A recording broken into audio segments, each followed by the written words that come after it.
Did your kiddo hit their head? You may be watching this because your kid, somewhere between the ages of 1 month and 18 years old, hit their head, and you're not sure what to do. You may think they have a concussion, and you might be correct, so be sure to stay tuned till the end of the video to get tips and tricks for treating concussions. First, and most importantly, the severity of the injury and the status of your child is critical. If they fell off of a roof, were involved in a car crash at high speeds, are acting abnormally, have any difficulty breathing, or are vomiting persistently, stop what you're doing and call 911 or go directly to the ER. Now, before we move on, let's talk about the big bump your child gets after they hit their head. It's just swelling on the outside of their skull and by itself does not indicate bleeding in the brain. One special exception, though, is if your child is less than 2 years old and the bump is anywhere besides the front of their head, it can be associated with increased risk of something going on inside the brain. This is because the front of the skull is very thick, and an injury to this area is less likely to result in a brain bleed. The first question in the ER will be whether or not to get a CAT scan or a CT scan of your child. This would be to make sure there is no bleeding in the brain or fractures. Luckily, the medical community has adopted a set of rules called the PCARN criteria to decide whether or not a CT scan is necessary. It's actually pretty simple. If your child is less than 2 years old, is more sleepy than normal, has persistent crying, has abnormal body posture, or has a crunchy feeling over their skull, they will likely get a CT scan.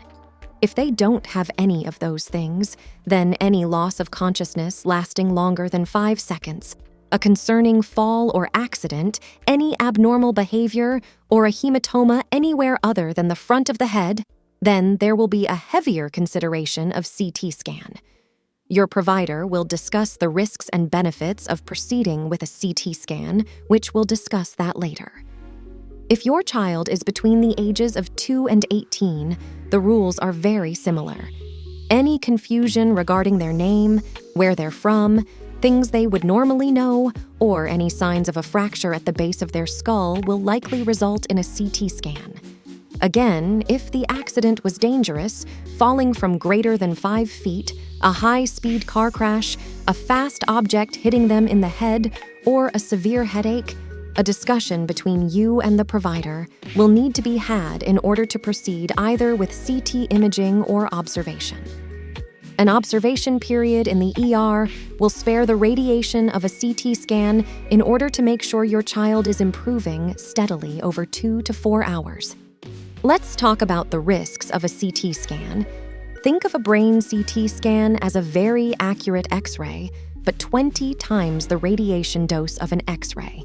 I won't go into complex radiation dose equations and effective doses, but let's just talk about future cancer risk.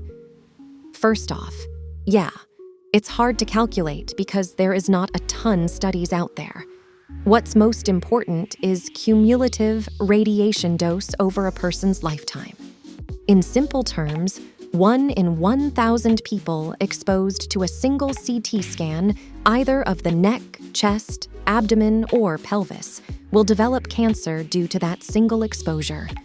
xrayrisk.com is a website you can use to approximate cancer risk from CT scans, X-rays, and other imaging.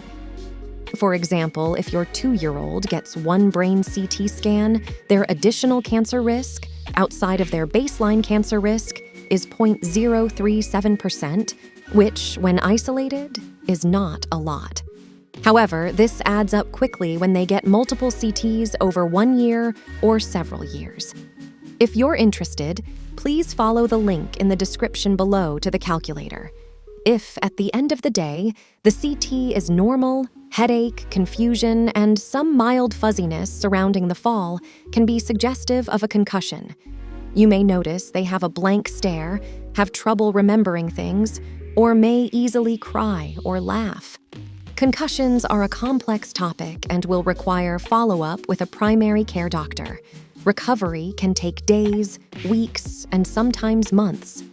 First off, yes, it is okay for your child to sleep after a concussion.